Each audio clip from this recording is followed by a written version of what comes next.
પ્રિપોઝિશન્સ, antonyms, synonyms અને conjunction. આ ચાર વસ્તુ એવી છે કે જે વધારે માર્ક્સમાં પીએસઆઈની એક્ઝામમાં પૂછાય છે. એટલા માટે આપણે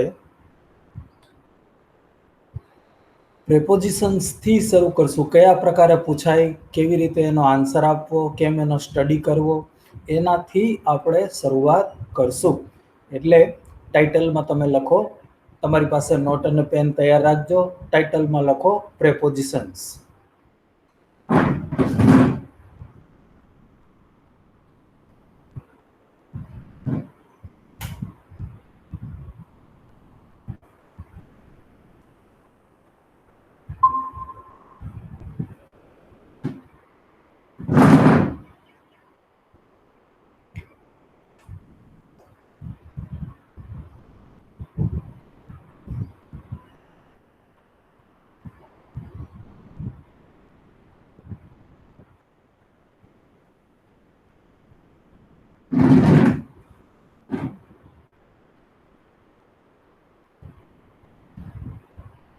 શરૂઆતના લેક્ચરમાં મેં તમને પ્રેપોઝિશનની વ્યાખ્યા એકદમ ક્લિયરલી સમજાવી હતી.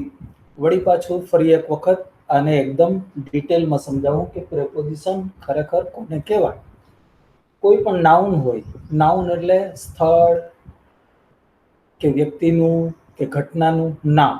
કોઈ પણ નાઉન હોય એની આગળ વપરાય અને આ નાઉનને સમય બનાવી દે, સ્થળ બનાવી દે, કારણ બનાવી દે, હેતુ બનાવી દે, સંજોગો બનાવી દે, તો એને પ્રેપોઝિશન કહેવાય. ફરી એકવાર વ્યાખ્યા આપું કે કોઈ પણ નાઉનની આગળ તમે પ્રેપોઝિશન મૂકો એટલે શું થાય? તો કે આ જે નાઉન છે એ કાં તો સ્થળ બની જાય, કાં તો હેતુ બની જાય, કાં તો કારણ બની જાય, સંજોગો બની જાય, સાધન બની જાય, કોઈ પણ એક વસ્તુ આ બની જાય જ્યારે તમે આગળ પ્રેપોઝિશન મૂકો તો. જો આગળ તમે પ્રેપોઝિશન ન મૂકો તો આ નાઉન સ્થળ તરીકે કે સમય તરીકે કે સંજોગો તરીકે કે કારણ તરીકે કે સાધન તરીકે કામ કરતું નથી.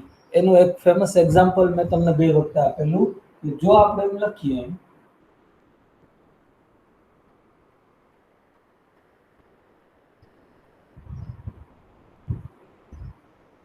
જો હું એમ લખું કે આઈ મેટ શ્યામલ નાઇટ, તો આનો મિનિંગ થાય કે હું શ્યામલ નાઇટ ને મળ્યો. શ્યામલ વ્યક્તિનું નામ છે, નાઇટ એની સરનેમ છે, એવો અર્થ આનો નીકળે જો તમે નાઇટની આગળ પ્રેપોઝિશન ન વાપરો તો. એટલે નાઇટને જો સમય બનાવવું હોય તો તમારે આગળ પ્રેપોઝિશન વાપરવું જોઈએ. તો આખો અર્થ છે વાક્યનો બદલાઈ જાય. તો અર્થ નીકળે કે હું શ્યામલને રાત્રે મળ્યો. એટલે નાઇટ નામનું નાઉન ત્યાં સુધી સમય તરીકે વર્તન ન કરે જ્યાં સુધી તમે એની આગળ પ્રેપોઝિશન ન મૂકો તો. તો આ પ્રેપોઝિશનની ભૂમિકા છે. આ પ્રેપોઝિશનનું કામ છે જે તમારા મગજમાં ક્લિયર હોવું જોઈએ કે પ્રેપોઝિશન એક એવા શબ્દો છે જે નાઉનની આગળ આવીને નાઉનને સમય બનાવે, સ્થળ બનાવે, સંજોગો બનાવે, કારણ બનાવે, હેતુ બનાવે, સાધન બનાવે. એ પ્રેપોઝિશનની ભૂમિકા છે. હવે પરીક્ષામાં તમને જે પૂછાય છે એ કઈ રીતે પૂછાય? તો કે બ્લેન્કના સ્વરૂપમાં હોય છે. સેન્ટેન્સ આપ્યું હોય, બ્લેન્ક હોય, અને બ્લેન્ક છે એ યોગ્ય પ્રેપોઝિશનથી તમારે પૂરવાની હોય છે. તો એના માટે બે વસ્તુ તમને આવડતી હોવી જોઈએ.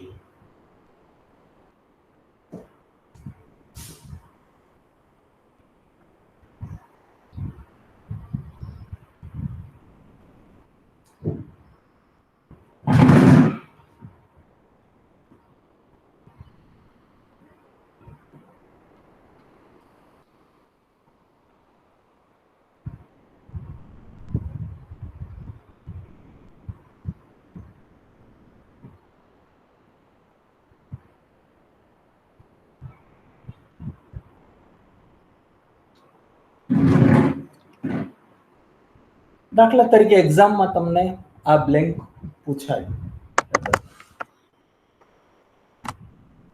He was talking blank a stranger. તે એક અજાણ્યા માણસ સાથે વાત કરી રહ્યો હતો અને ત્રણ ઓપ્શન આપ્યા છે. He was talking with, he was talking in and he was talking to. અને તમારે યોગ્ય ઓપ્શન 3 ખાલી જગ્યા પૂરવાની થાય તો તમે શેનાથી ખાલી જગ્યા પૂરશો? Raise your hand and answer please.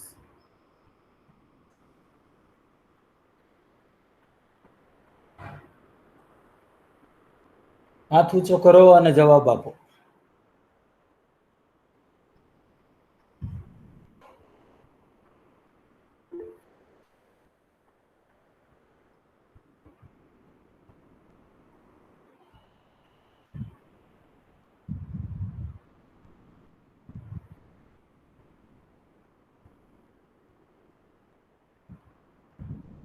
હાથ ઊંચો કરી અને બોલીને જવાબ આપો. Dipali. With. Talking with. Okay. Anyone else? બીજું કોઈ? With. અંકિતા. હા. ઓકે.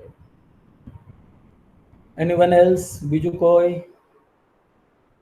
With. વિથ. ઓકે. હવે અહીંયા શું સમસ્યા છે? સમસ્યા એ છે કે આપણી માતૃભાષા આપણને ભૂલ કરાવે. સામાન્ય રીતે ગુજરાતીમાં આપણે કેમ બોલીએ કે તે એક અજાણ્યા માણસ સાથે. હવે જેવું સાથે આવ્યું એટલે આપણે એનું ઇંગ્લિશ કરી નાખીએ છીએ વિથ. પણ ઇંગ્લિશમાં ટોક સાથે વિથ મુકાતું નથી. ટોક સાથે મુકાય ટુ. બરાબર? તમે એમ ના બોલી શકો કે he was talking with a stranger. તે અજાણ્યા માણસ સાથે વાત કરી રહ્યો હતો એટલે વિથ વપરાય નહીં, પરંતુ વપરાય he was talking two A stranger. તો કહેવાનો મતલબ કે ટોકની સાથે શું વપરાય એ તમને પહેલેથી ખબર હોવી જોઈએ. બરાબર? કે ટોકની સાથે હંમેશા ટુ વપરાય જો વ્યક્તિ આવે તો. બરાબર? પણ અહીંયા દાખલા તરીકે વિષય હોય કે આ વિષય ઉપર વાત કરી રહ્યો હતો તો વળી પાછા પ્રેપોઝિશન બદલાઈ જાય તો પ્રેપોઝિશન ઓફ આવી જાય. He was talking of geography. તે ભૂગોળ વિશે વાત કરી રહ્યો હતો. તો બે વસ્તુ યાદ રાખવાની. નંબર 1, કયા વર્બ સાથે કયું પ્રેપોઝિશન કયા સંજોગોમાં વપરાય. બરાબર? તો સૌથી પહેલા આ એક્ઝામ્પલ લખી લો અને હું જે સમજૂતી લખાવું એ લખો. પહેલા એક્ઝામ્પલ લખી લો, ટુ ને રાઈટ કરજો.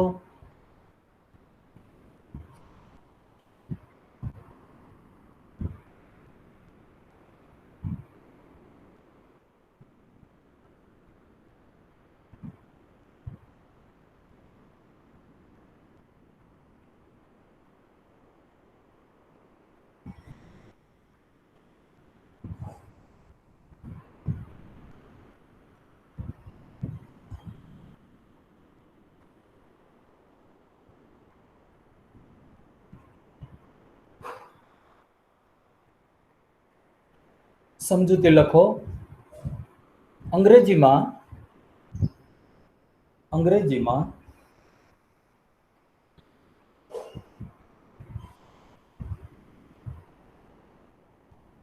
ક્રિયાપદ સાથે વપરાતા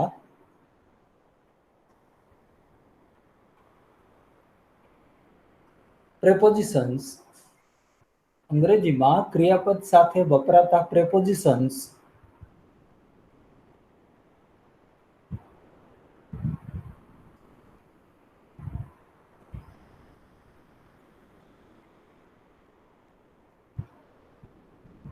બે રીતે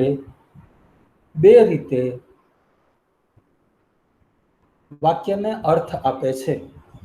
બે રીતે વાક્યને અર્થ આપે છે.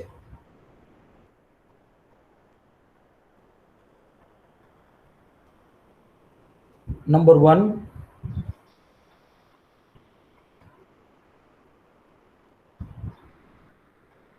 prepositions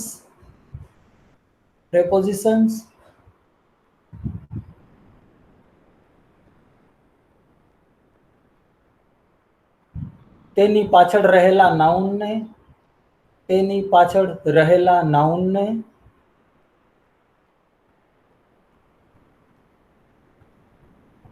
સ્થળ, સમય, સંજોગો, કારણ, હેતુ, સાધન બનાવી દે છે. સ્થળ, સમય, સંજોગો, કારણ, હેતુ કે સાધન બનાવી દે છે.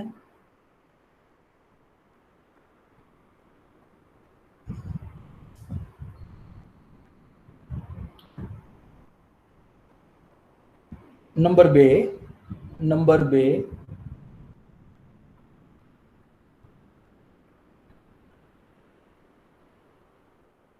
prepositions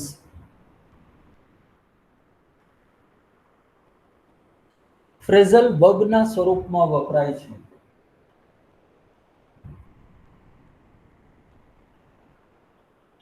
ફ્રેઝલ વર્બના સ્વરૂપમાં વપરાય છે.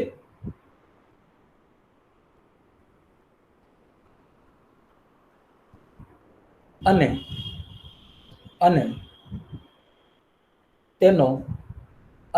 તેનો પ્રેપોઝિશનલ યુઝ થતો નથી.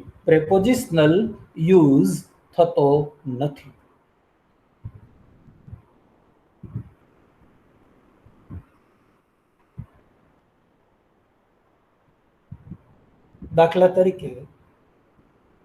તરીકે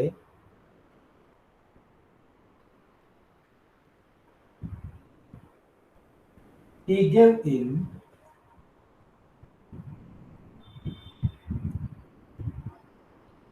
before the circumstances.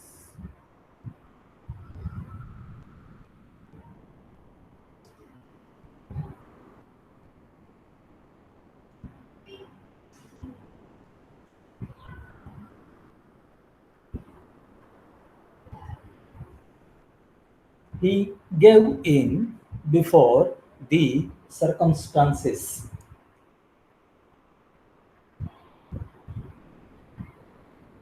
in ને અંડરલાઈન કરજો.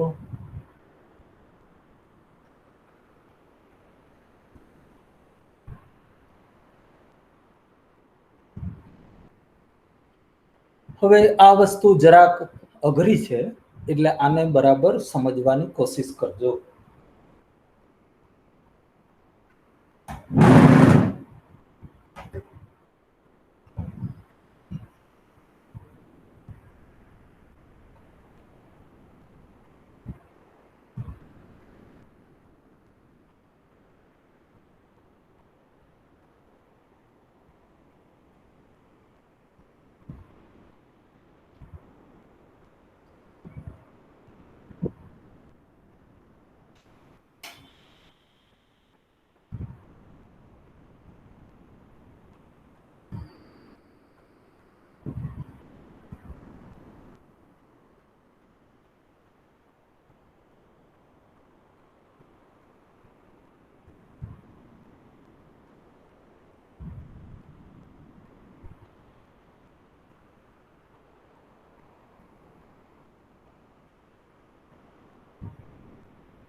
જો બે એક્ઝામ્પલ લખ્યા છે અને બંનેની અંદર મેં પ્રેપોઝિશન તરીકે ઇન નો ઉપયોગ કર્યો છે. હવે અહીંયા પ્રેપોઝિશન નો જુદો ઉપયોગ છે ને અહીંયા પ્રેપોઝિશન નો જુદો ઉપયોગ. અહીંયા મેં લખ્યું I put the ball in the box, બરાબર. અને આનો અર્થ તમે સમજી શકો કે મેં બોલને દડાને બોક્સની અંદર મૂક્યો. તો અહીંયા ઇન નો મીનિંગ થાય અંદર, બરાબર. બોક્સ શું બની જાય? સ્થળ બની જાય. જ્યારે ઇન નામનું પ્રેપોઝિશન વાપરો તો બોક્સ શું બની જાય? સ્થળ બની જાય. અને ઇન બેની રિલેશનશિપ દર્શાવે કે બોલ અને બોક્સ વચ્ચે કેવો સંબંધ છે એ ઇન દર્શાવે. આ પહેલું. હવે નંબર 2 જુઓ. હી gave in before the circumstances, સંજોગો સમક્ષ. બિફોર એટલે સમક્ષ, સંજોગો સમક્ષ તેણે શરણાગતિ સ્વીકારી લીધી. હવે અહીંયા જે ઇનનો ઉપયોગ છે એ ઇનનો ઉપયોગ આના જેવો નથી. અહીંયા ગેવ ઇન ભેગું છે. ગેવ ઇન નો મીનિંગ થાય શરણાગતિ સ્વીકારી લેવી, હાર સ્વીકારી લેવી, બરાબર. હવે અહીંયા જે ઇન નો માં વાળો ઉપયોગ છે એ ઉપયોગ અહીંયા નથી. અહીંયા કોઈ એવું નાઉન નથી કે જેથી કરીને અહીંયા ઇન છે એ માં થઈ શકે. તો આ જે ઉપયોગ છે એ ફ્રેઝલ વર્બ નો ઉપયોગ છે. અહીંયા જે પ્રેપોઝિશન છે એ આ વર્બ સાથે સંકળાયેલું છે, એને પાછલી વિગત સાથે કાંઈ લેવા દેવા નથી. અહીંયા જે ઇન છે એને બોક્સ સાથે લેવા દેવા છે, પાછળ નાઉન છે એને એ સ્થળ બનાવે. એટલે આ ઉપયોગ છે એ પ્રેપોઝિશન તરીકેનો ઉપયોગ છે. આ જે ઇન નો ઉપયોગ છે એ પ્રેપોઝિશન તરીકેનો ઉપયોગ નથી. એ વર્બ સાથે સંકળાઈને ફ્રેઝલ વર્બ બનાવે. આ બેનો ભેગો મીનિંગ નીકળે અને અહીંયા ઇન નો મીનિંગ માં થતો નથી, બરાબર. તો આ માં વાળો ઉપયોગ છે એટલે કે પ્રેપોઝિશન તરીકે, અને આ છે એ ફ્રેઝલ વર્બના ભાગ તરીકે.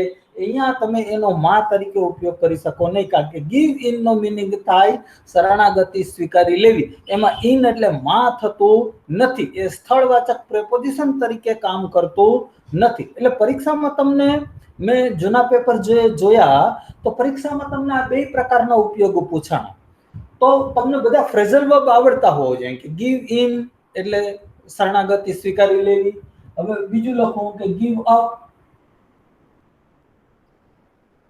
ગીવ અપ તો કે ત્યજી દેવું, છોડી દેવું. દાખલા તરીકે આઈ ગેવ અપ સ્મોકિંગ.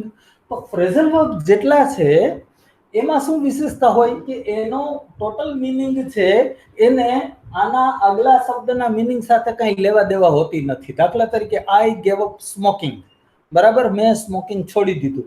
તો છોડી દેવાને ગીવ ને કાંઈ લેવા દેવા હોતા નથી. તે જ રીતે આ બીજો ભાગ જે છે પ્રેપોઝિશન, એ પ્રેપોઝિશન તરીકે કામ નથી કરતો, પણ આની સાથે એ જોડાયેલ હોય. એ અપનો મિનિંગ ઉપર એમ એવો અહીંયા લેવાનો હોતો નથી. જેમ અહીંયા ઇનનો મિનિંગ માં નથી લીધો, એમ અહીંયા અપનો મિનિંગ સામાન્ય રીતે ઉપર થાય, પણ અહીંયા ઉપર લઈ શકાતો નથી. એટલે તમને ઇમ્પોર્ટન્ટ ફ્રેઝલ વર્બ આવડતા હોવા જોઈએ, number 1.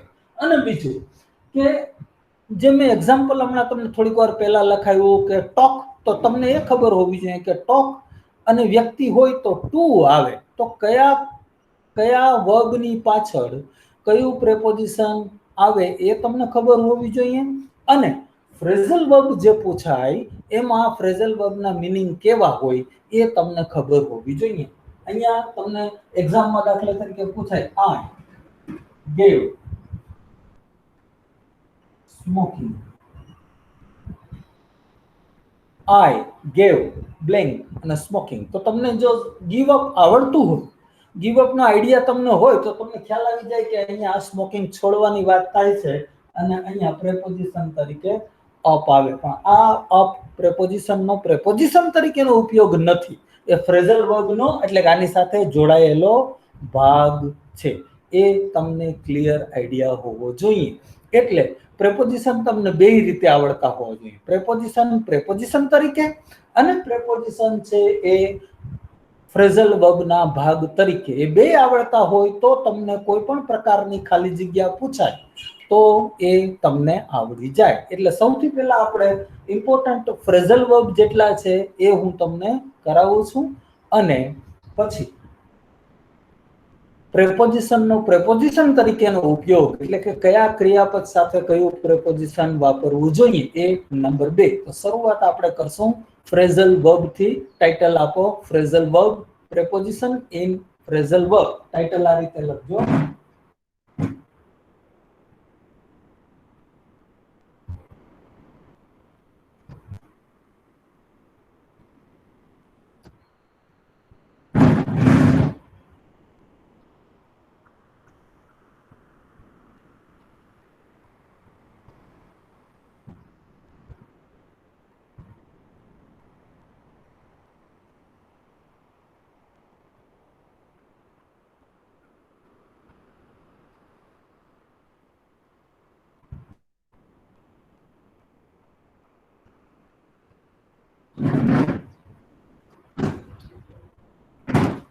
Prepositions in phrasal verbs.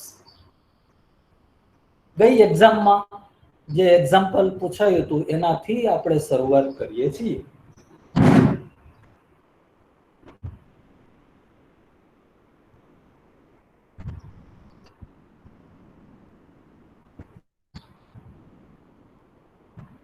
Sir સરખું દેખાતું નથી.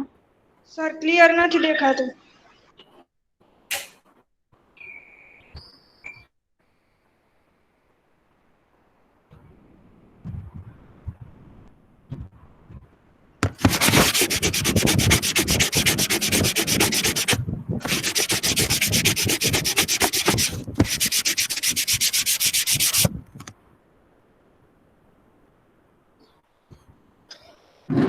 હવે દેખાય છે બરાબર?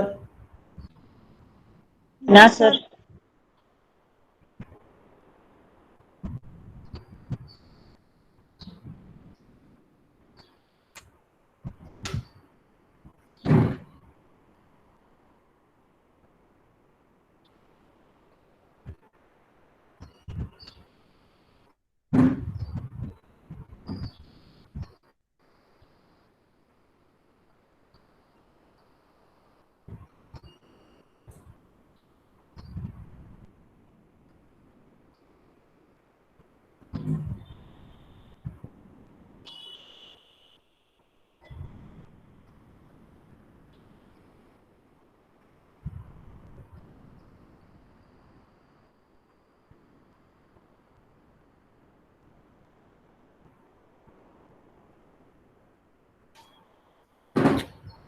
બ્લુ કલર તમને થોડો વધારે સારી રીતે દેખાશે, બરાબર. રેડ થોડો ડીમ દેખાય છે.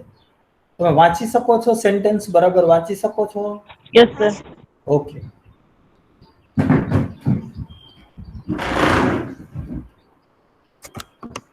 આ એક્ઝામ્પલ ગઈ પીએસઆઈ ની એક્ઝામમાં પૂછાયેલું છે. સેન્ટેન્સ બદલી નાખ્યું, એક્ઝામ્પલ પ્રેપોઝિશન એમનું એમ જ રાખ્યું છે.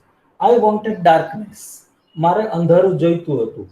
સો એટલા માટે I put blank all the candles, મેં બધી મીણબત્તીઓ, બરાબર. હવે તમે આમાંથી અર્થ પેલા કાઢી શકો કે આમાં બુઝાવી નાખવાની વાત થાય છે. સેન્ટેન્સ આખું વાંચો એટલે તમને આઈડિયા આવી જાય કે બુઝાવી નાખવાની વાત થાય છે. હવે તમને એ ખબર હોવી જોઈએ કે બુઝાવી નાખવાનું ઇંગ્લિશ શું? પુટ ઓન કે પુટ ઇન કે પુટ આઉટ. એ ફ્રેઝલ વર્બનો જો તમને સ્ટડી હોય તો તમને આઈડિયા આવી જાય કે બુઝાવી નાખવું હોય તો પુટ ઇન મુકાય કે પુટ ઓન મુકાય કે પુટ આઉટ મુકાય. Any idea? On. Yes Jalpa. Put on. Put on. Anyone else? બીજું કોઈ? Ankita? Put out. Put out. Yes, put out is the right answer. બરાબર. Put out નો મીનિંગ થાય બુજાવી નાખવું. તો આ ફ્રેઝલ વર્બ છે. આમાં અહીંયા આઉટ નો મીનિંગ પ્રેપોઝિશનલ નથી. આઉટ એટલે બહાર, બરાબર. તો અહીંયા એ અર્થ બહારના અર્થમાં લેવાનું નથી. આઉટ પુટ સાથે સંકળાયેલું છે અને બંને જણા ભેગા થાય પુટ અને આઉટ ત્યારે મીનિંગ નીકળે બુજાવી નાખવું. એટલે અહીંયા આઉટ નો કોઈ મીનિંગ પ્રેપોઝિશનલ મીનિંગ લેવાનો નથી, બરાબર. તો આ એક્ઝામ્પલ લખી નાખો. I wanted darkness, so I put out all the candles. Out is the right answer.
I always look blank my student. Look in, look for, look after.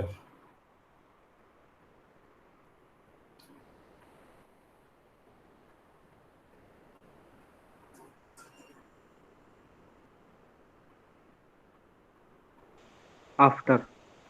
Look after. Anyone else? બીજું કોઈ? For. Look for. Anyone else?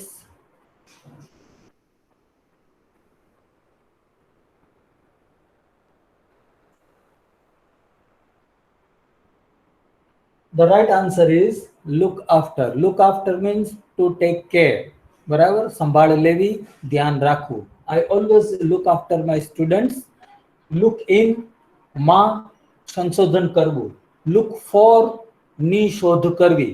તો અહીંયા look in અને look for માં meaning નીકળતો નથી. અહીંયા meaning જો તમે after મૂકો તો જ નીકળે છે. The right answer is look after. Write down.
Gujarati આ સેન્ટેન્સનું આ રીતે થાય.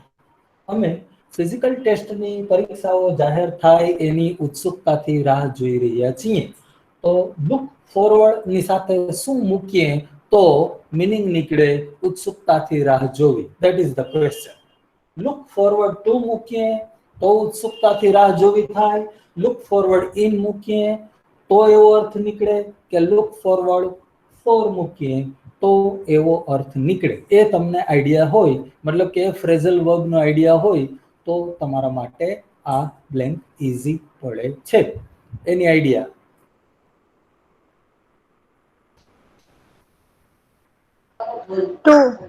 ટુ. યસ, લખો. We look forward to the declaration of the date of physical test. કૌંસમાં લખજો ની ઉત્સુકતાથી રાહ જોવી. આને અંડરલાઈન કરજો. લુક ફોરવર્ડ ટુ ને અંડરલાઈન કરજો અને કૌંસમાં મીનિંગ લખજો ની ઉત્સુકતાથી રાહ જોવી.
જે વ્યક્તિ જેન્ટલમેન હોય એ પોતાના વચનમાંથી ક્યારેય પીછેહટ કરતો નથી.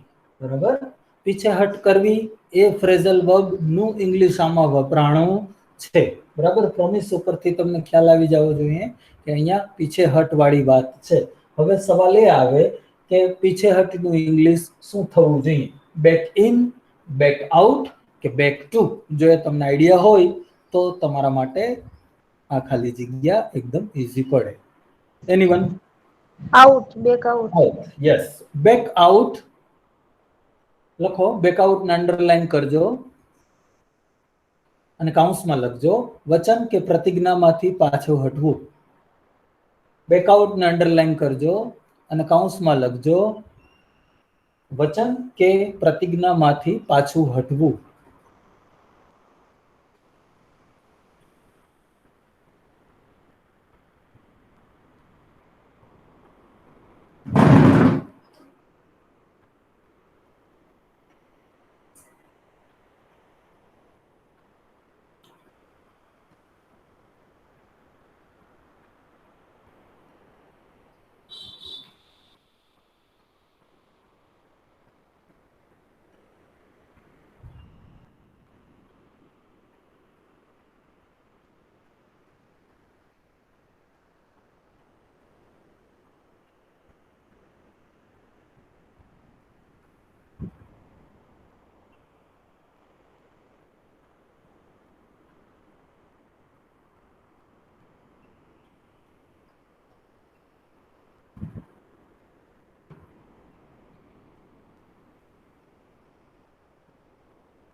જનરલ મેનેજર મામલાની તપાસ કરશે અને નફામાં જે ઘટાડો આવ્યો, જે ફોલ થયો, જે ડાઉનફોલ થયો, તીવ્ર ડાઉનફોલ, શિયર ફોલ, એના કારણો ગોતી કાઢશે. બરાબર, આ એનું ટ્રાન્સલેશન છે.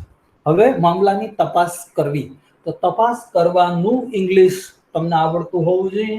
લુક ફોર, લુક ઇન અથવા look into. Look into. Look into. તો આન્સર છે લુક ઇનટુ. બરાબર, લખજો લુક ઇનટુ. માં અથવા ની તપાસ કરવી, માં ઓબ્લિક ની તપાસ કરવી.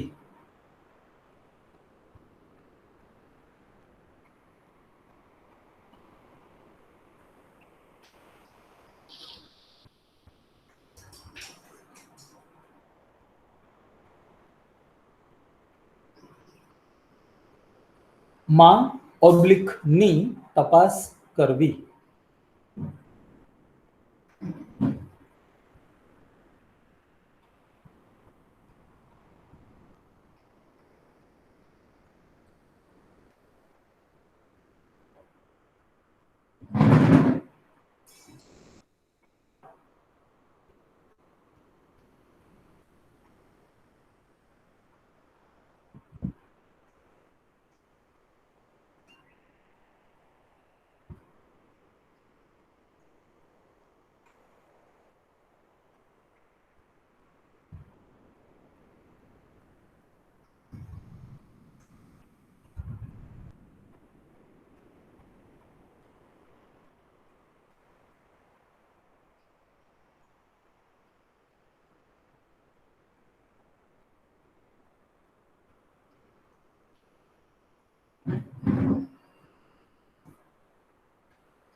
ટ્રાન્સલેશન આ મુજબ છે કે અતિ વાતોડિયા વ્યક્તિ સાથે પનારો પાળવો બહુ જ મુશ્કેલ છે. અતિ બોલતો હોય એવા વ્યક્તિ સાથે કંપની કરવી, એની સાથે સમય વિતાવવો બહુ જ અઘરું છે. આમાંનું ગુજરાતી. હવે ની સાથે પનારા પાડવાનું ઇંગ્લિશ નું ફ્રેઝલ વર્બ તમારે મનમાં હોવું જોઈએ. Put up to, put up with, put up four. શું મૂકીએ તો મેં તમને કીધું એ મુજબનો અર્થ નીકળે.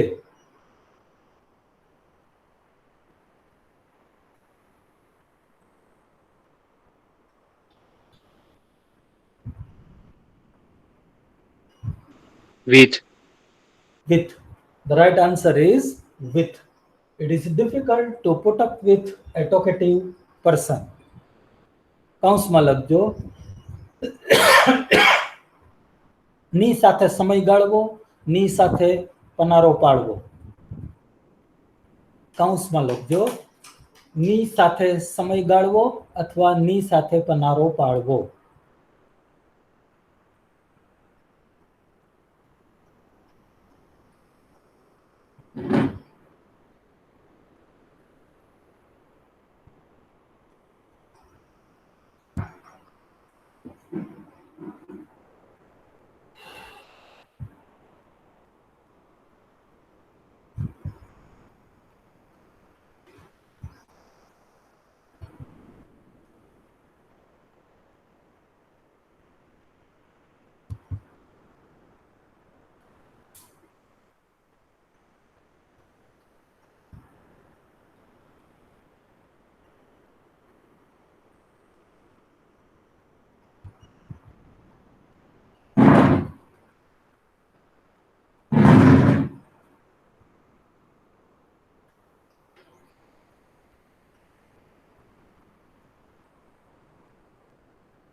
આ સેન્ટેન્સનું ગુજરાતી કેવી રીતે કરશો તમે? આ સેન્ટેન્સનું ગુજરાતી કરવું હોય તો કેવી રીતે થાય? The thief એટલે ચોર broke the bank by digging a hole in the wall. દિવાલમાં મોટું બાકોરું પાડીને ચોર બેંકમાં દાખલ થયો. બરાબર, ગેરકાયદેસર રીતે દાખલ થયો. આપણે જે સામાન્ય રીતે બેંકમાં જતા હોઈએ એ અલગ વસ્તુ છે, અને તમે ચોરી કરવા માટે બાકોરું પાડીને દાખલ થાવ એ જુદી વસ્તુ છે. તો ગેરકાયદેસર રીતે દાખલ થવાનું ઇંગ્લિશ બ્રોક અપ કરશો કે બ્રોક ઇન કરશો કે બ્રોક ઇનટુ કરશો? Into. Yes, Into. into. Write down, લખી નાખો. The thief broke into the bank by digging a hole in the wall.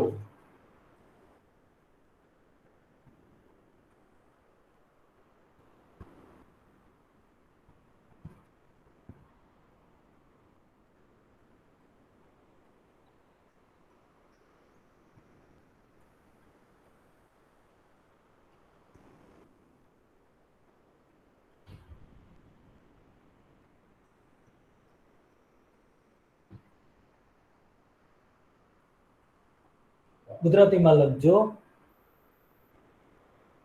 ગેરકાયદેસર કે બળજબરીથી દાખલ થવું.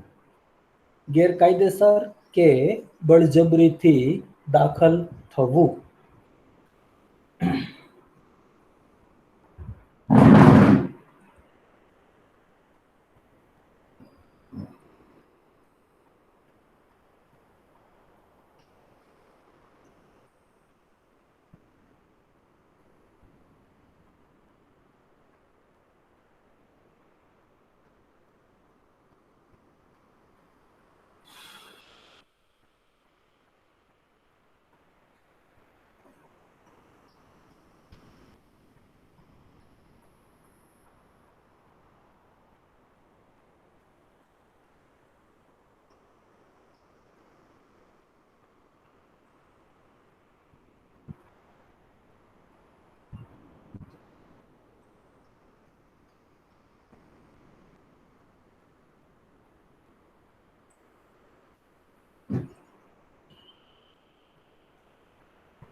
Any idea how to translate this sentence?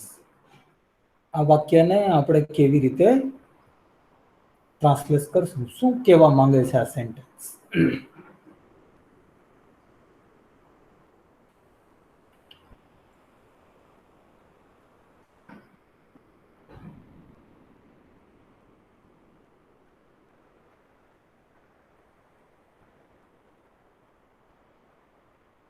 આ સેન્ટેન્સનો અર્થ શું હોઈ શકે?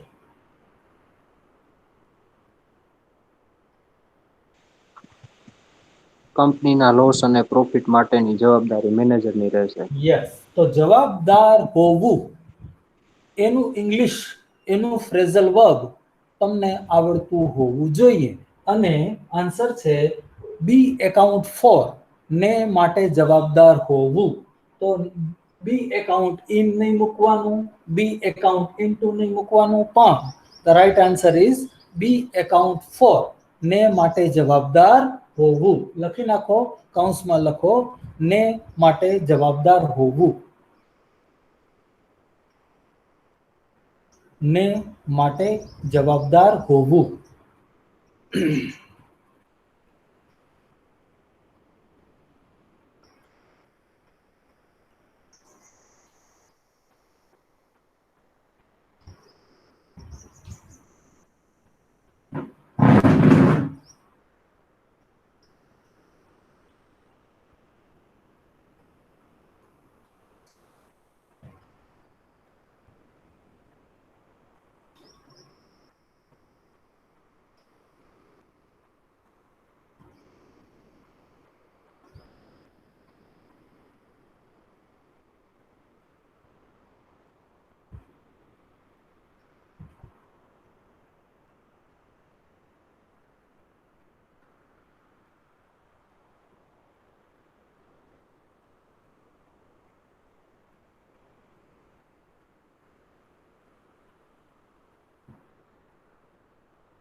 Bring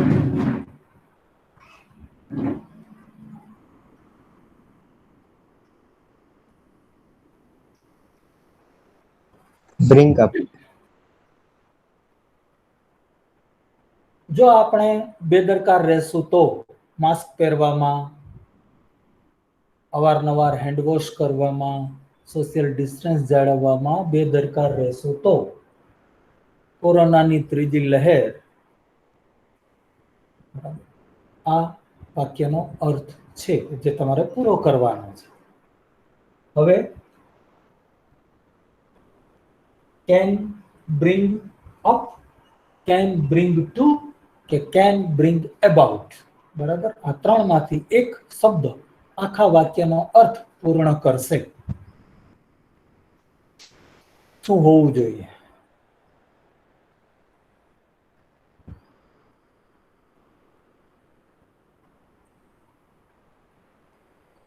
up, બ્રિંગ અપ એટલે ઉછેરવું થાય. કોઈનો તમે ઉછેર કરો, કોઈ બાળકનો ઉછેર કરો તો એને બ્રિંગ અપ કર્યું કહેવાય. અહીંયા આપણે થર્ડ વેવનો ઉછેર કરવાનો નથી. To. about, About, the right answer is about. Bring about, પેદા કરવું અથવા લાવવું. લખો bring about, એને અંડરલાઈન કરજો, કૌંસમાં લખજો, પેદા કરવું અથવા લાવવું.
સૌથી સહેલું છે આ.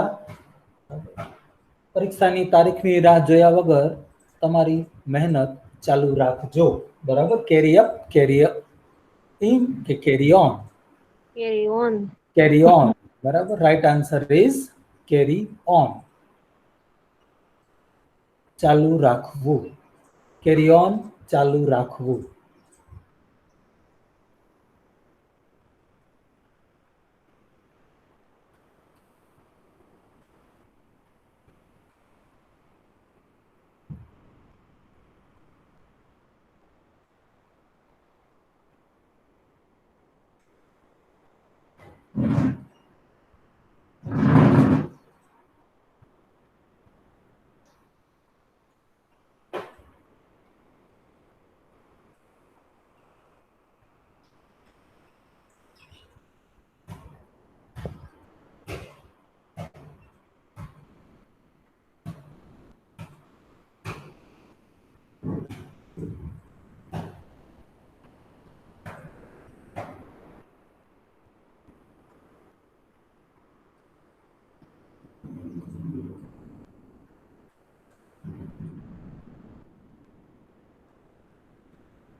મારા પ્રિન્સિપાલ દ્વારા થતા હુકમોનું હું હંમેશા પાલન કરું છું. હવે પાલન કરવા માટે કેરી ઓન, કેરી ઇન કે carry out?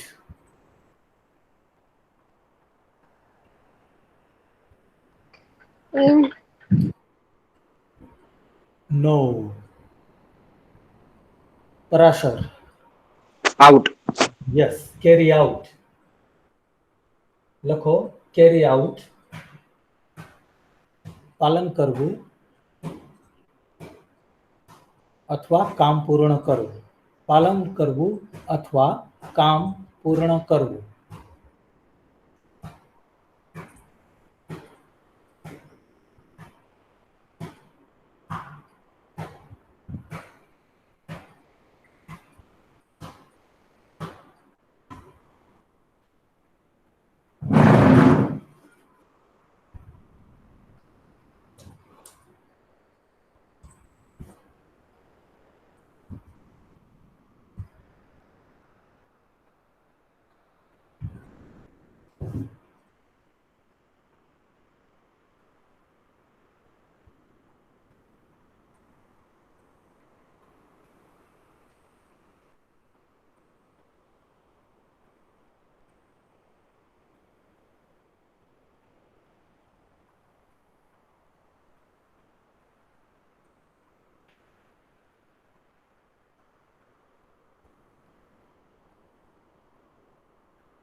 Across.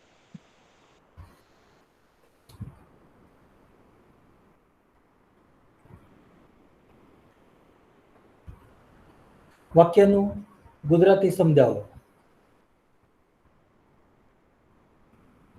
Across is the right answer. Across સાચો જવાબ છે. એક્રોસ મૂકી દીધા પછી આ વાક્યમાં શું અર્થ નીકળે?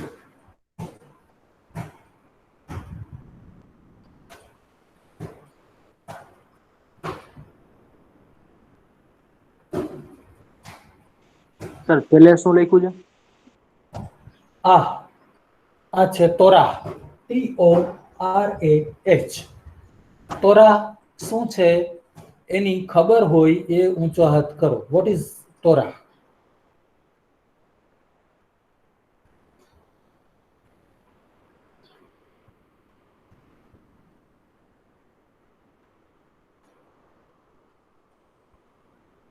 તોરા છે શું?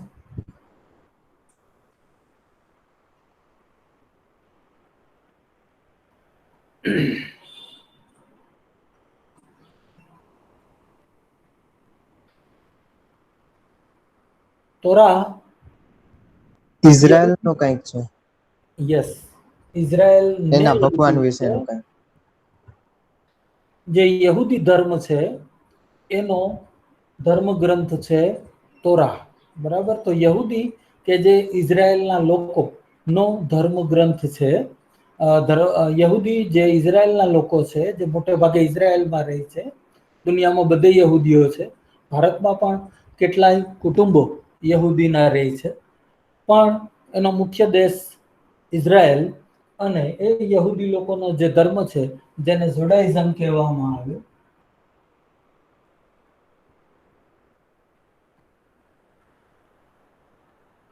એનો ધર્મગ્રંથનું નામ છે તોરાહ. બરાબર. અને એમાં કથા છે, મોઝીસ નામના ઉપદેશકની કથા છે. તો મોઝીસ જે છે એ ઈસુ ખ્રિસ્ત પહેલા, જીસસ ક્રાઇસ્ટ પહેલા 400-500 વર્ષ પહેલા જે સંત થઈ ગયો એનું નામ છે મોઝીસ. બરાબર. અને મોઝીસે જે નિયમો આપ્યા એ નિયમોનું તમે પાલન કરો તો તમે યહૂદી ગણાવ. પછી 400-500 વર્ષ પછી જીસસ ક્રાઇસ્ટ આવ્યા.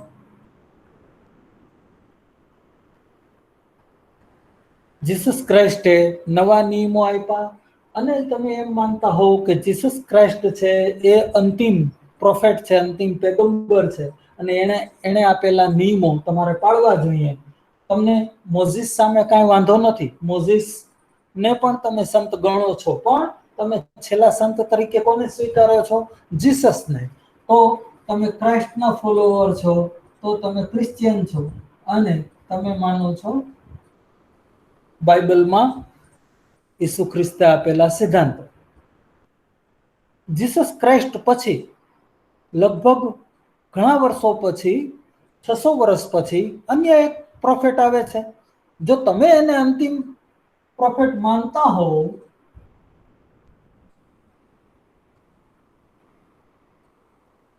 અને એના કીધેલા નિયમોનું પાલન કરતા હો તો તમે મોહમ્મદને ફોલો કરનારા છો, એટલે કે મોહમ્મદિયન છો, એટલે કે ઇસ્લામ ધર્મમાં માનવા વાળા છો, મુસ્લિમ. મતલબ કે તમને જીસસ ક્રાઇસ્ટને પણ તમે સંત ગણો છો, મોઝીસને પણ સંત ગણો છો, પણ તમારા મત મુજબ છેલ્લો સંત કોણ, છેલ્લો પ્રોફેટ કોણ? તો મોહમ્મદ.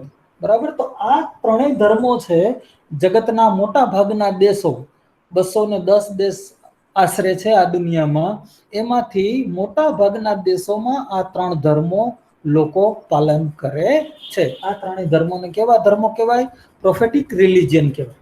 પ્રોફેટિક રિલિજિયન એટલે જેમાં પેગંબર આવતા હોય પૃથ્વી ઉપર અને લોકોને ઉપદેશ આપતા હોય, ઈશ્વર ખુદ વિઝિટ ના કરે, પોતાના માણસને, પોતાના મોનિટરને મોકલે, તો એ પ્રમાણેની માન્યતા જ્યાં છે એને પ્રોફેટિક રિલિજિયન કહેવાય. હિન્દુ ધર્મ છે ઇન્કાર્નેટિવ રિલિજિયન છે, પ્રોફેટિક રિલિજિયન નથી. અહીંયા ઈશ્વર કોઈને મોકલતો નથી, ઈશ્વર ખુદ જ્યારે જ્યારે સમસ્યાઓ સર્જાય ત્યારે ઈશ્વર ખુદ મુલાકાત લે છે. તો આ બે દુનિયાના મોટા ભાગના દેશો, મેં તમને કીધું એમ 100-200 માંથી લગભગ 150 દેશોમાં આ ધર્મોનું પાલન કરવામાં આવે છે. તો જો તમે એમ માનતા હો કે મોઝીસ છેલ્લો સંત છે, ધેન યુ આર જુડાઇસ્ટ અથવા જ્યુ અથવા ગુજરાતીમાં યહૂદી. જો તમે એમ માનતા હો કે જીસસ છે એ ફાઇનલ પ્રોફેટ છે, than you R Christian and you follow Bible. અને તમે એમ માનતા હો કે જીસસ પછી પણ મોહમ્મદ નામના સંત આવી ગયા અને એણે ભગવાને જ એને પ્રોફેટ તરીકે મોકલા છે, ધેન યુ આર ઇસ્લામિક ઓર મુસ્લિમ. અને તમે તમારો ધર્મ ગ્રંથ છે કોરાન. બરાબર. જો તમે કોરાનને ફોલો કરો તો મોહમ્મદિયન, જો તમે બાઇબલને ફોલો કરો તો Christian, and if you follow Torah then you are a Jew. તમે કેવા છો? એક યહૂદી છો, જુડાઇઝમમાં માનનારા છો. તો અહીંયા મીનિંગ શું છે? કમ એક્રોસ. કોઈ વસ્તુ અચાનક તમારી સામે આવી જાય, કોઈ વસ્તુ અનએક્સપેક્ટેડલી તમને મળી જાય, કોઈ વસ્તુ અણધારી રીતે તમે અપેક્ષા ન રાખી હોય ને તમને મળી જાય, તો એને કમ એક્રોસ થયું કહેવાય. એટલે એક્રોસ લખો અને કાઉન્સમાં લખો અણધારી રીતે મળી જવું. કમ એક્રોસ, અણધારી રીતે મળી જવું.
Yes. Any idea?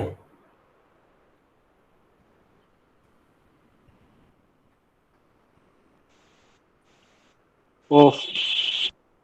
Of.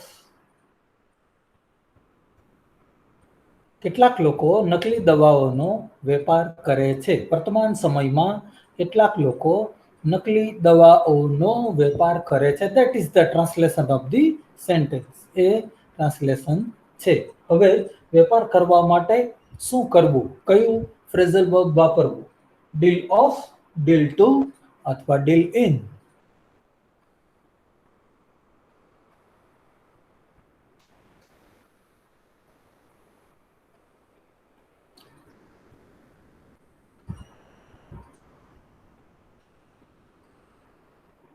Any idea?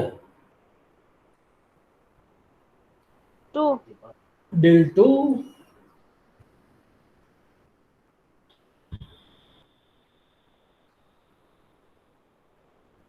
Of આવી ગયું, ટુ આવી ગયું, એ બે ખોટા છે. એનો મતલબ કે ડીલ ઇન સાચો જવાબ છે. લખો ડીલ ઇન. નો વેપાર કરવો, નો વેપાર કરવો. ડીલ ઇન, નો વેપાર કરવો.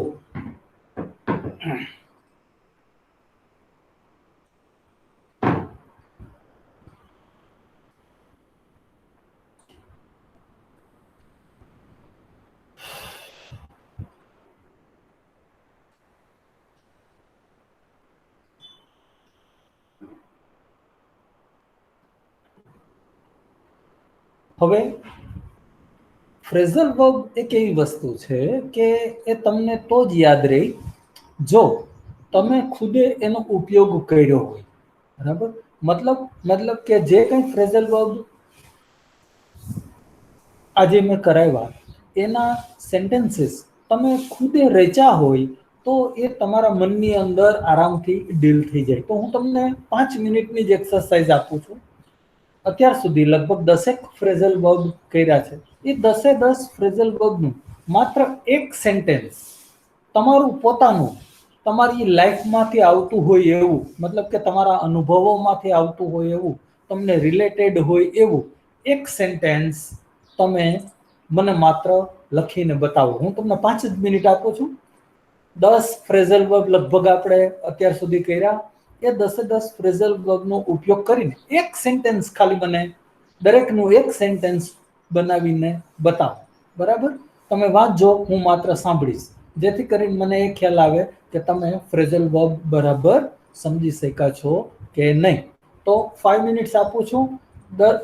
10 ફ્રેઝલ વર્બ જે છે એનું એક સેન્ટેન્સ ખાલી બનાવીને મને બતાવો.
ચલો time is up.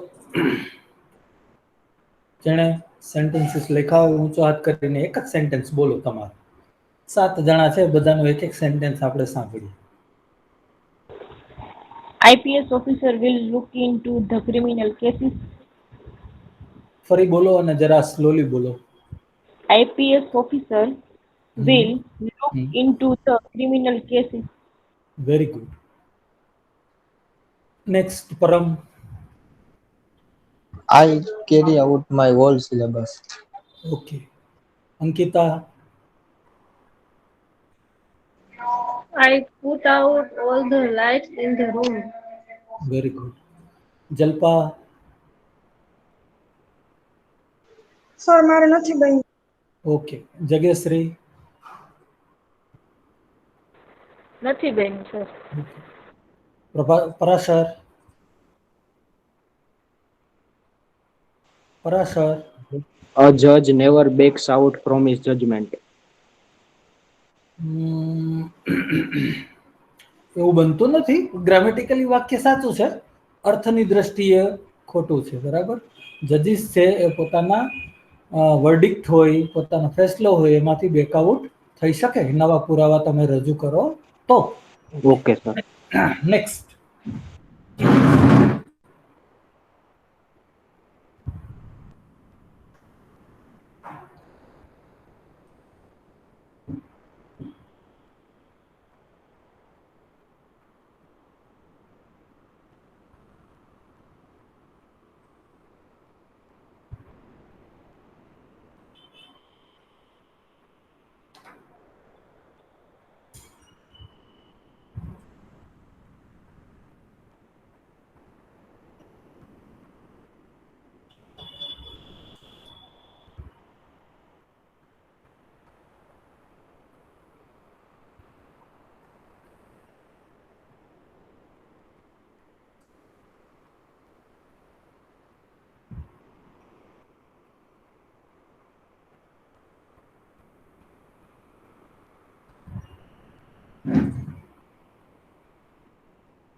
The white એટલે ગોરા લોકો, ધ બ્લેક એટલે કાળા લોકો. બરાબર. યાદ રાખવાનું કે બ્લેક અને વ્હાઇટ, રીચ અને પુઅર, એની આગળ જો ધી આર્ટિકલ મૂકવામાં આવે તો પાછળ કોઈ પ્રકારનું નાઉન ન મૂક્યું હોય તો અર્થ લઈ લેવાનો લોકો. ધ રીચ, ખાલી ધ રીચ લખ્યું હોય તો તમારે સમજી લેવાનું પૈસાદાર લોકો. ધ પુઅર તો ગરીબ લોકો. ધ વ્હાઇટ પાછળ ભલે પીપલ ન લખ્યું હોય, મેન ન લખ્યું હોય, કંઈ પણ ન લખ્યું હોય, પણ ધ વ્હાઇટ એટલે ગોરા લોકો અને ધ બ્લેક એટલે કાળા લોકો. તો ગોરા લોકો છે એ કાળા લોકો પ્રત્યે નીચી નજરે જોઈ છે, એટલે કે ને ઉતરતા ગણે છે, એમ આ વાક્યનો અર્થ થાય છે. અને તમારે પ્લેન 3 ઓપ્શનમાંથી કોઈ પણ એક ઓપ્શનથી પૂરવાની થાય તો કેમ પૂરશો?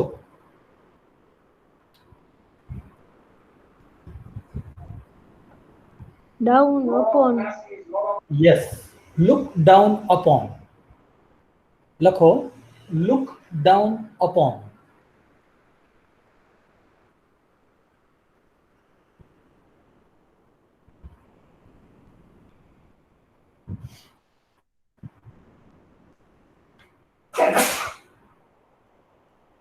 કૌંસમાં લખજો ને ઉતરતી કક્ષાના ગણવું.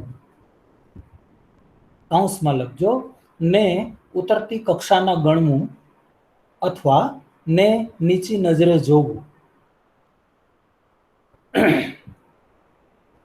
ને ઉતરતી કક્ષાના ગણવું અથવા ને નીચી નજરે જોવું.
આ ક્લાસીસ કોરોના મહામારીને કારણે પેન્ડેમિક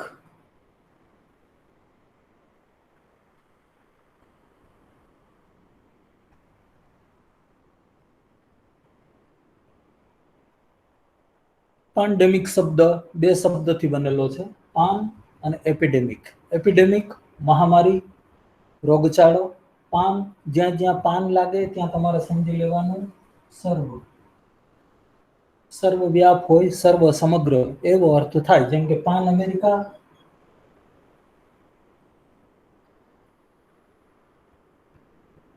પાન અમેરિકા લખેલું હોય તો તમારે સમજી લેવાનું સમગ્ર અમેરિકા. બરાબર. તો જ્યાં જ્યાં પાન નામનો પ્રત્યય લાગ્યો હોય ત્યાં તમારે સમજી લેવાનું સર્વવ્યાપ. તો એવો એપિડેમિક, એવો રોગચાળો જે બધે જ વ્યાપેલો હોય તો એને પેન્ડેમિક કહેવામાં આવે છે. તો ક્લાસીસને મુલતવી રાખવામાં આવ્યા હતા કોરોના મહામારીને કારણે. તો મુલતવી રાખવામાં આવ્યા હતા એ ફ્રેઝલ વર્બનો અહીંયા ઉપયોગ થયો છે. તો પુટ સાથે શું મૂકીએ તો એ અર્થ નીકળે? પુટ આઉટ, પુટ અપ અથવા put of. Put of. Put of લખો, પુટ ઓફ. કૌંસમાં લખજો મુલતવી રાખવું. કૌંસમાં લખજો મુલતવી રાખવું.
પેલા આનું સેન્ટેન્સનું ગુજરાતી કરવાની કોશિશ કરો.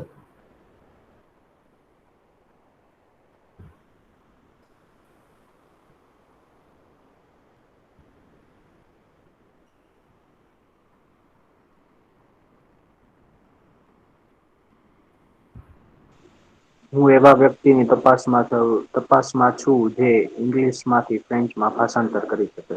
ઓકે. હું એવા એક વ્યક્તિની શોધમાં છું જે ઇંગ્લિશમાંથી ફ્રેન્ચ લેંગ્વેજમાં ટ્રાન્સલેશન એટલે કે ભાષાંતર કરી શકે.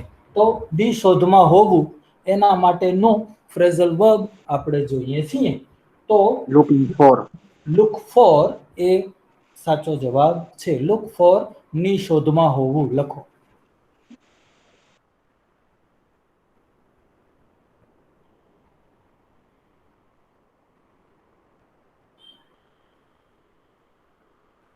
લુક ફોર ની શોધમાં હોવું.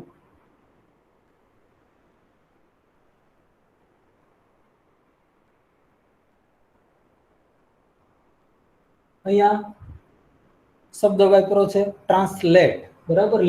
લેટર ઉપરથી આવ્યું. લેટર એટલે અક્ષર, અક્ષર એટલે ભાષા. અને જ્યાં જ્યાં ટ્રાન્સ લાગે ત્યાં તમારે સમજી લેવાનું એકમાંથી બીજું. બરાબર. જ્યાં જ્યાં ટ્રાન્સ લાગેલું હોય તો તમારે સમજી લેવાનું એકમાંથી બીજું. દાખલા તરીકે transform, transport, transgender, transfer. Port વેપારનું સ્થળ. એક વેપારના સ્થળેથી બીજા વેપારના સ્થળે માલ સામાન લઈ જાવ તો ટ્રાન્સપોર્ટ કર્યું કહેવાય. ફોર્મ એટલે સ્વરૂપ. એક સ્વરૂપમાંથી તમે કોઈ વસ્તુનું બીજું સ્વરૂપ પેદા કરો તો તમે એ વસ્તુને ટ્રાન્સફોર્મ કરી નાખી કહેવાય. ટ્રાન્સજેન્ડર. યુરોપમાં કેટલાક લોકો પોતાની જાતિ બદલાવી નાખે.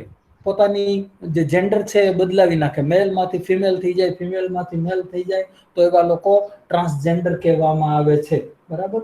એ જ રીતે ટ્રાન્સફર એટલે બદલી, એમાં ફરનો કોઈ મિનિંગ થતો નથી. પણ તમારે યાદ રાખવાનું કે ટ્રાન્સ પ્રત્યય જ્યાં જ્યાં લાગ્યો હોય ત્યાં એનો મિનિંગ થાય એકથી બીજું. બરાબર. અથવા એક છેડેથી બીજા છેડા સુધી, જેમ કે ટ્રાન્સ સાઇબિરિયન.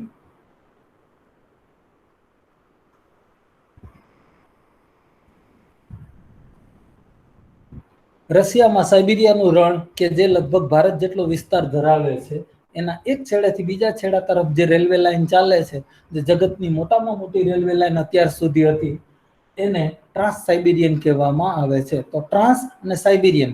સાઇબિરિયા તમને ખ્યાલ છે કે રશિયાનું રણ છે. ટ્રાન્સનો મિનિંગ શું થાય? તો કે એક છેડાથી બીજા છેડા તરફ. તો એને એટલા માટે નામ આપવામાં આવ્યું trans Siberian. Next.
Please Down.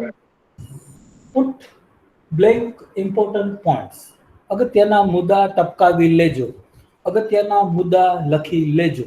એવું ગુજરાતી આ સેન્ટેન્સનું થાય છે. હવે સવાલ એ આવે કે ટપકાવી લેવું, લખી લેવા માટે શું વાપરવું જોઈએ? પુટ અપ, પુટ ઇન કે પુટ ડાઉન?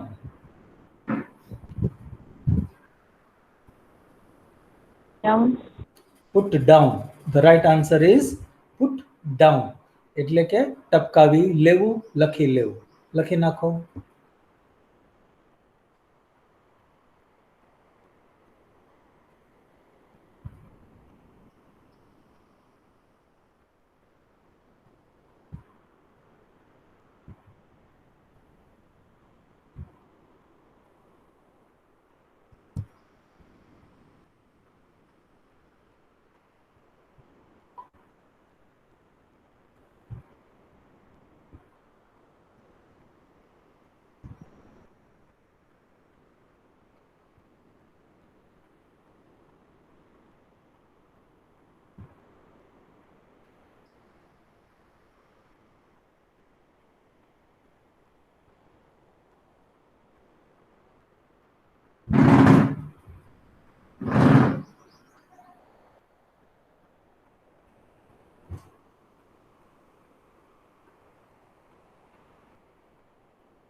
વેરી ઇમ્પોર્ટન્ટ છે આ. અવારનવાર ભૂતકાળમાં પૂછાઈ ગયેલું ફ્રેઝલ વર્બ છે. If you don't believe me, જો તમને મારી વાત ઉપર વિશ્વાસ ના હોય તો કોલ બ્લેન્ક કોલ, આ શું લખેલું છે? દવે.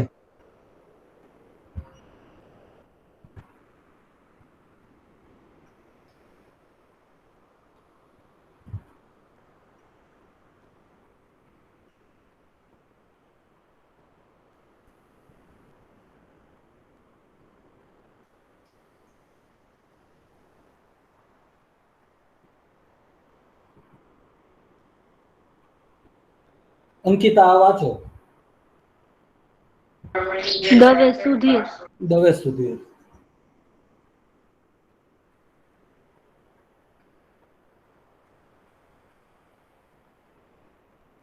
પરાસર આ વાંચો. ડેવ રિચર્ડસન. અચ્છા, ડેવ રિચર્ડસન, દવે સુધીર. જો એક છે દવે સુધીર, એક છે ડેવ રિચર્ડસન. જો લેંગ્વેજની આ કલ્ચરની આ ખૂબી છે કે કોઈ પણ શબ્દ શું છે એ શબ્દ એકલો હોય ત્યારે ઘણી વખત નક્કી નથી થતું. તો આ દવે છે કે ડેવ છે એ ક્યારે નક્કી થાય? તો કે એની સાથે તમારે જોવું પડે કે એની સાથે શું છે. અહીંયા સુધીર છે તો દવે સુધીર બન્યું, અહીંયા રિચર્ડસન છે તો ડેવ રિચર્ડસન બન્યું. બરાબર. અહીંયા આપણે ઇંગ્લિશ લેંગ્વેજ નો ઉપયોગ કરી રહ્યા છે એટલે આને ઇંગ્લિશ નામ સમજવું એટલે અત્યારે ડેવ રાખીએ. If you don't believe me, જો મારા ઉપર તમને વિશ્વાસ ના હોય તો કોલ ડેવ, ડેવને બોલાવો. He will back me blank.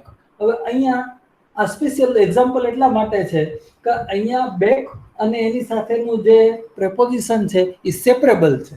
વચ્ચે વર્બ વચ્ચે ઓબ્જેક્ટ મૂકી દેવામાં આવ્યો છે. અત્યાર સુધી જે આપણે એક્ઝામ્પલ કર્યા એ એક્ઝામ્પલની અંદર વર્બ અને એની સાથેનું પ્રેપોઝિશન સાથે હતા, સેપરેબલ નહોતા. અહીંયા સેપરેબલ છે. ગુજરાતી આ રીતે થાય કે જો મારા ઉપર વિશ્વાસ ન હોય તો ડેવને બોલાવો, એ મારી વાતને ટેકો આપશે, મારી વાતને કન્ફર્મ કરશે, મારી વાત સાચી છે એવું કહેશે, એ માનો અર્થ થાય. હવે બેક ડાઉન, બેક અપ કે બેક ઓફ નું ગુજરાતી વાતને ટેકો આપવો, વાતને કન્ફર્મ કરવી એવો અર્થ આપે છે. Back off. નો.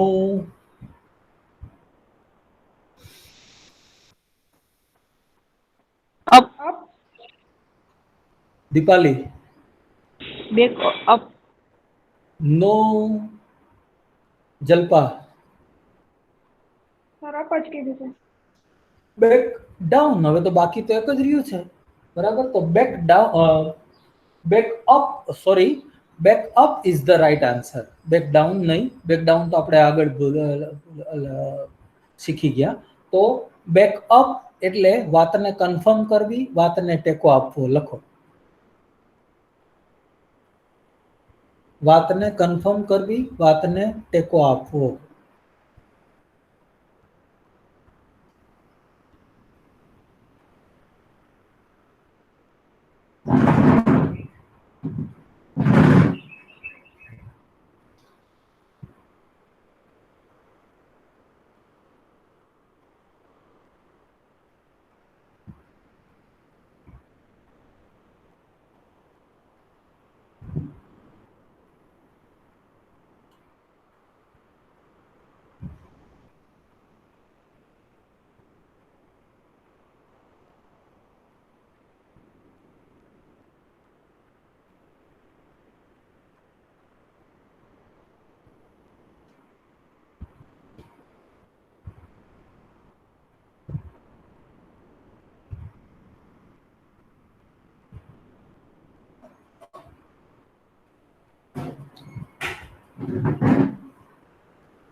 ત્રાસવાદીઓનો પ્લાન હતો કે એ બ્રિજને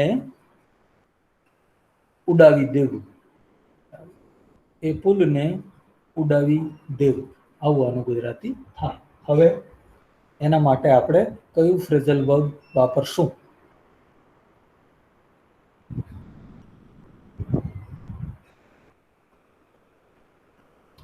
blow down. No. Blow. Blow up. The right answer is blow up. એટલે કોઈ વસ્તુને ધડાકા સાથે ઉડાવી દેવું. લખજો કૌંસમાં કોઈ વસ્તુને ધડાકા સાથે ઉડાવી દેવી. Blow up.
એકદમ ઈઝી છે એટલે તમારે સીધો જવાબ આપવાનો છે.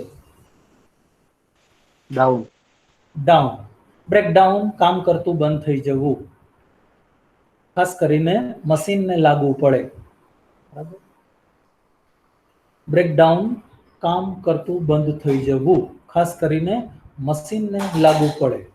અને કોઈ વ્યક્તિ માનસિક રીતે ભાંગી પડ્યો હોય તો એના માટે પણ આ શબ્દ આ ફ્રેઝલ વર્બ વપરાય છે. તો લખી નાખો કામ કરતું બંધ થઈ જવું.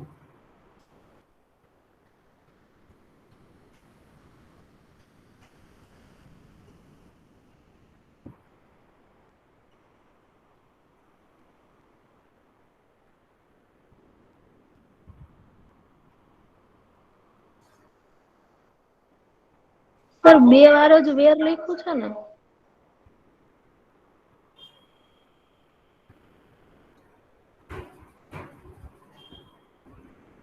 When we were going to Rajasthan.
Get over with નાથી છુટકારો મેળવવો. Get over with अथवा ने समाप्त करी देवू. It is difficult to get over with the old habits. જૂની આદતો છોડવી બહુ જ મુશ્કેલ છે. Get over with ને સમાપ્ત કરી દેવું અથવા નાથી છુટકારો મેળવવો. લખી નાખો.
ટ્રાન્સલેશન છે.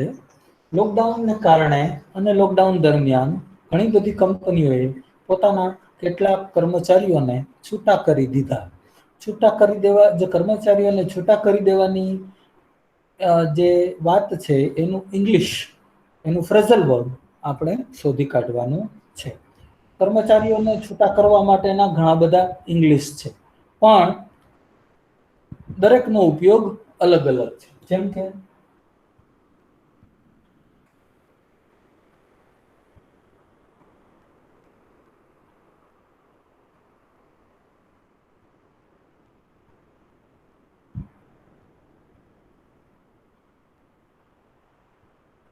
કર્મચારીને છૂટા કરી દેવા માટેના 4 ઇંગ્લિશ શબ્દો છે: ફાયર, સેક, ડિસ્ચાર્જ અને લે ઓફ. બરાબર, આ બધાનો ઉપયોગ અલગ અલગ છે. ફાયર અને સેક છે એ બે સમાનાર્થી છે.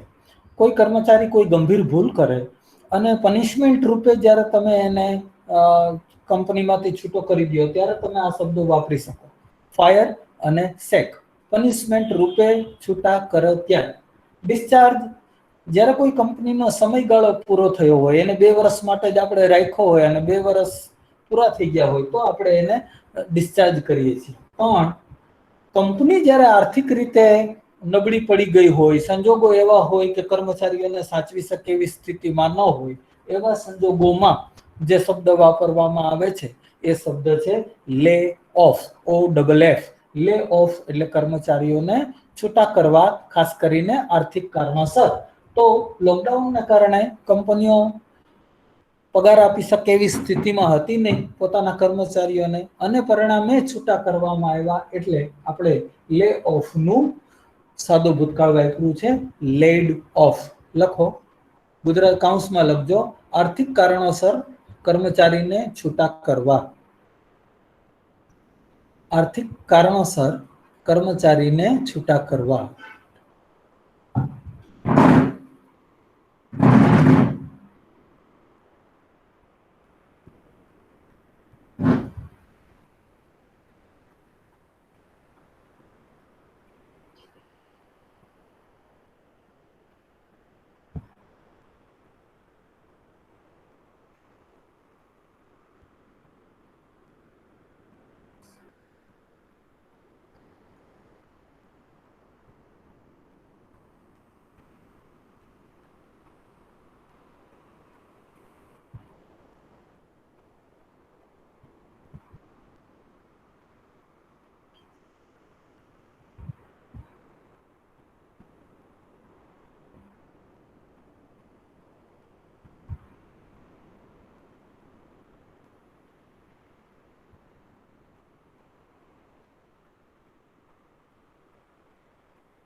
Down. Yes, right answer is down. Let down, નિરાશ કરવું. મારા પેરેન્ટ્સે આ ક્લાસ માટે બહુ મોટી રકમ ફીઝના રૂપે ચૂકવી છે. હું એમને નિરાશ કરીશ નહીં. I will not let down them. તો લખી નાખો, લેટ ડાઉન, નિરાશ કરવું. લેટ ડાઉન, નિરાશ કરવું. આની પહેલાના વાક્યમાં આપણે લેડ આઉટ લખીએ તો પણ એનો મીનિંગ સેમ થાય ને, કે બહાર કાઢવું. એવો કોઈ શબ્દ મારા ધ્યાનમાં તો નથી, પણ કદાચ વપરાતો હોય તો મને કંઈ એક્ઝેક્ટ આઈડિયા નથી. ઓકે.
અપ.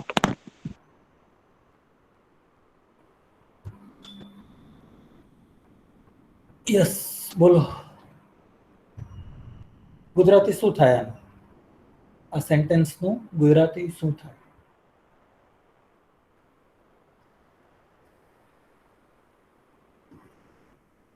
ગુજરાતીનો આઈડિયા હોય તો તમે કહી શકશો કે આમાં આ આવી શકે. યસ, હું તેના વિશ્વાસ કરતો નથી, કેમ કે તે દર વખતે કંઈક ને કંઈક બહાના બનાવતો હોય, અથવા વાર્તા બનાવતો હોય. બહાના એમ. યસ, વાર્તા ઉપજાવી કાઢવી, વાત ઉપજાવી કાઢવી. બરાબર. તો નવી નવી વાર્તા ઉપજાવી કાઢવાની આ માણસને ટેવ છે. બનાવટી વાતો કરવાની આ માણસને ટેવ છે. એટલે હું તેની ઉપર વિશ્વાસ કરતો નથી. અને ઇંગ્લિશ થાય મેક અપ, એટલે વાર્તા ઘડી કાઢવી, વાર્તા ઉપજાવી કાઢવી, અથવા વાત ઉપજાવી કાઢવી. લખો, વાત કે વાર્તા ઉપજાવી કાઢવી.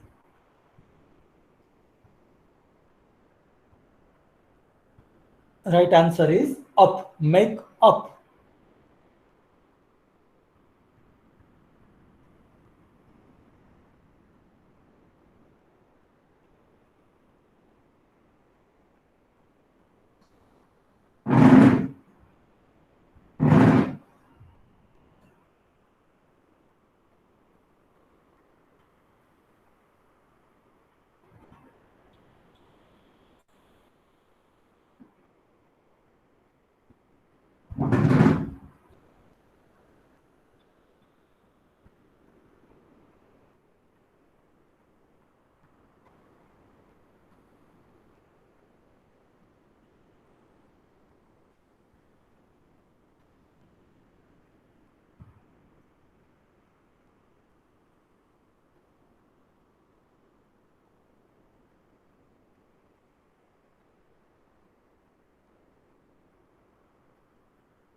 ટ્રાન્સલેટ કરો અને પછી આન્સર આપો.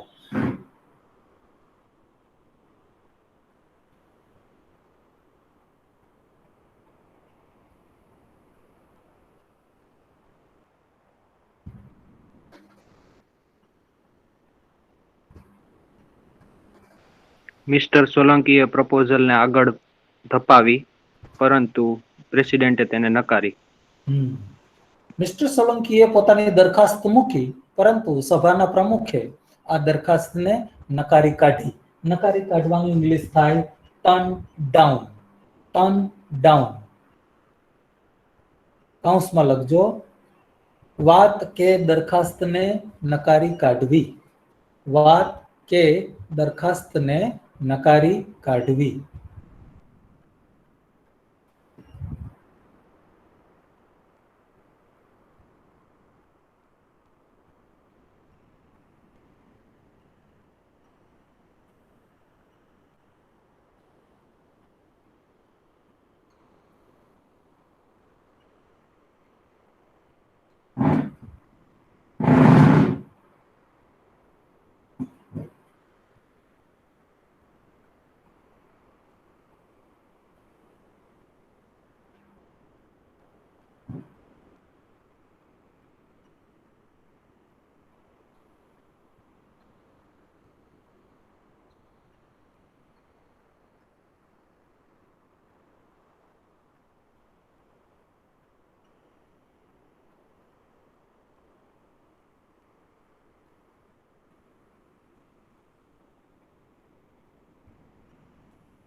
અહીંયા ક્વેશ્ચન જુદી રીતે પૂછ્યો.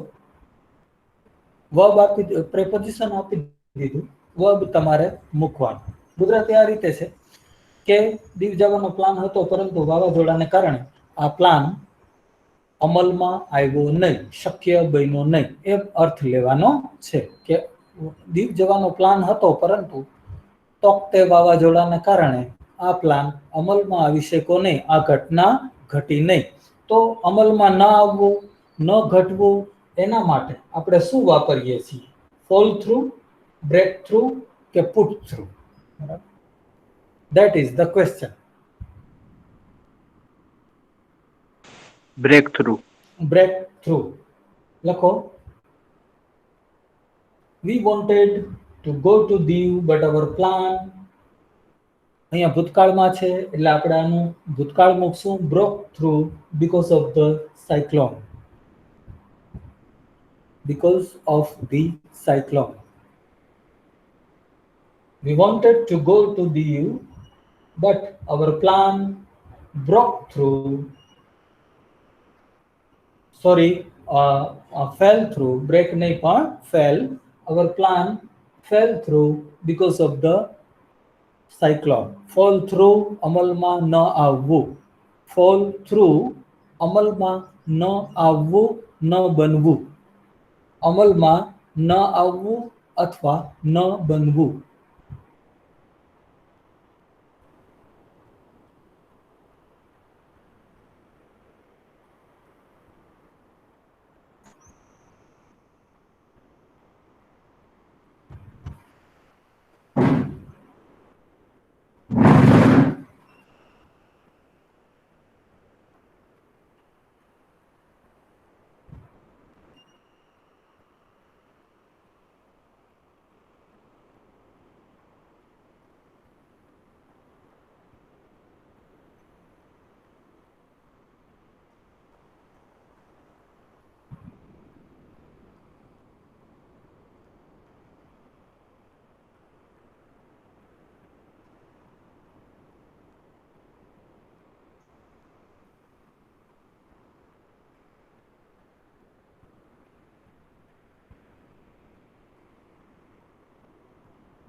જરા જુદી રીતે મેં પૂછ્યું છે અને તમારે વિચારીને જવાબ આપવાનો છે, બરાબર.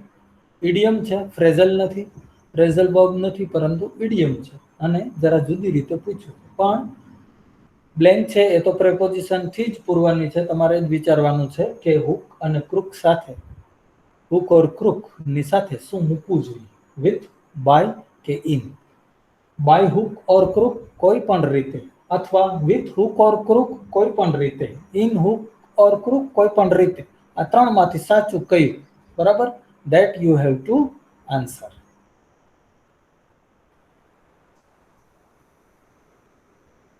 Bye.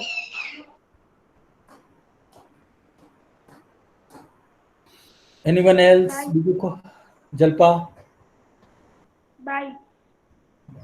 વિથ. With?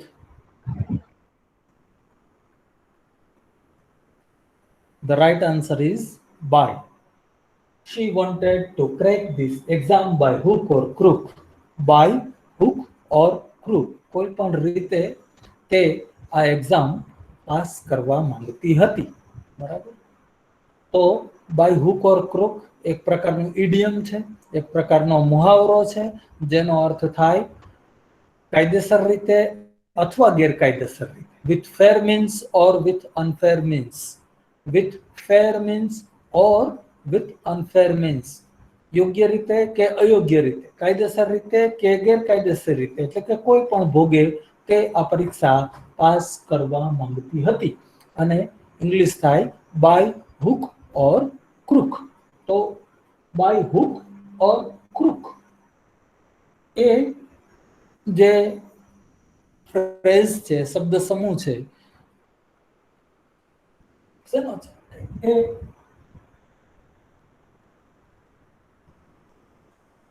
તમે જ્યારે ફિશિંગ કરો, ફિશિંગ રોડ હોય, એમાં રોપ હોય, દોરી હોય, દોરીના છેડે હુક હોય, બરાબર. અને અહીંયા તમે બેટ રાખો છો, ઇંગ્લિશમાં બેટ કહેવાય. કોઈને ફસાવવા માટે જે લાલચ આપી હોય એને ઇંગ્લિશમાં બેટ કહેવાય. તો માછલી માટેનો ખોરાક તમે હુકમાં રાખ્યો હોય, બરાબર. હુક સાથે દોરી જોડાયેલી હોય, દોરી રોડ સાથે એટલે કે સળિયા સાથે જોડાયેલી હોય અને તમે ફિશિંગ કરતા હો.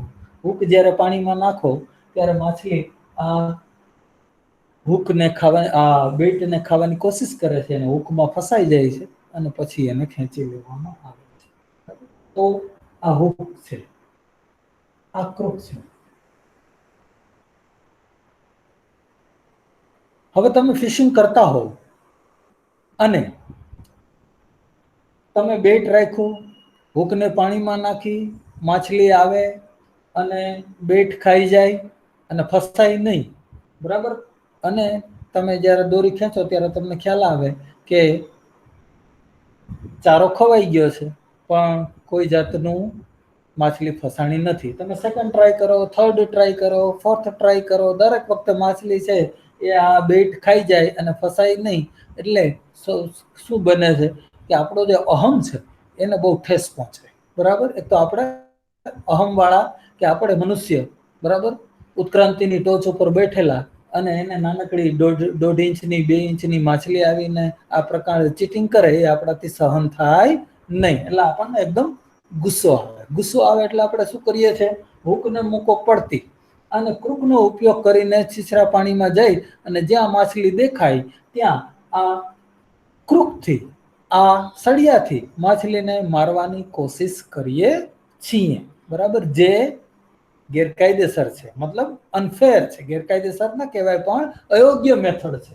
તો આ યોગ્ય મેથડ છે અને આ અયોગ્ય મેથડ છે. આ મેથડમાં ન મેળાયો તો આ મેથડનો ઉપયોગ કરવામાં આવે છે. તો આના ઉપરથી આ આખો ઇડિયમ છે એ અસ્તિત્વમાં આવ્યો. કયો ઇડિયમ અસ્તિત્વમાં આવ્યો?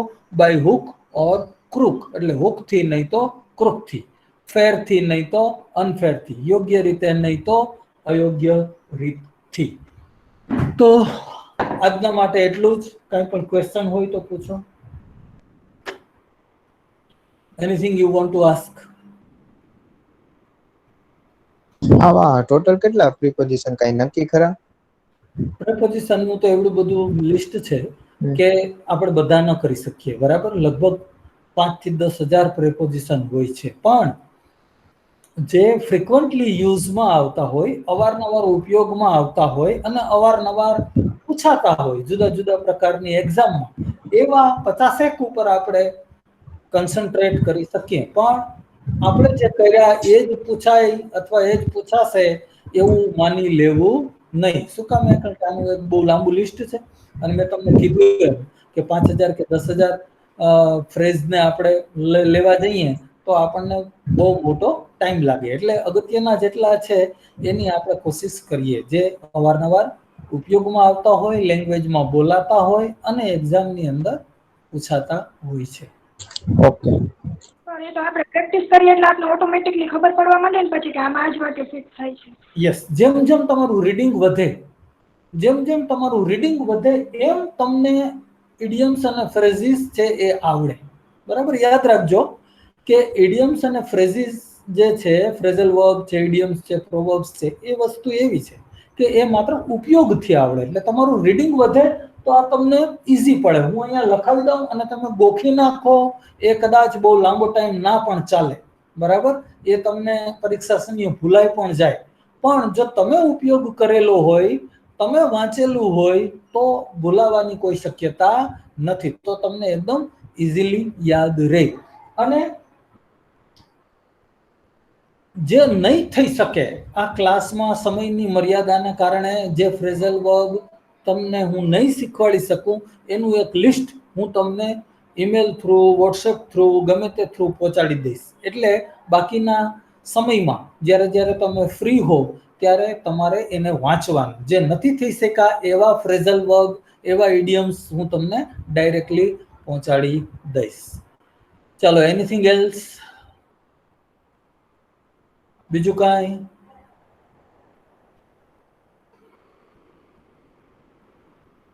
પરાશર, દીપાલી, રિદ્ધિ? ના સર.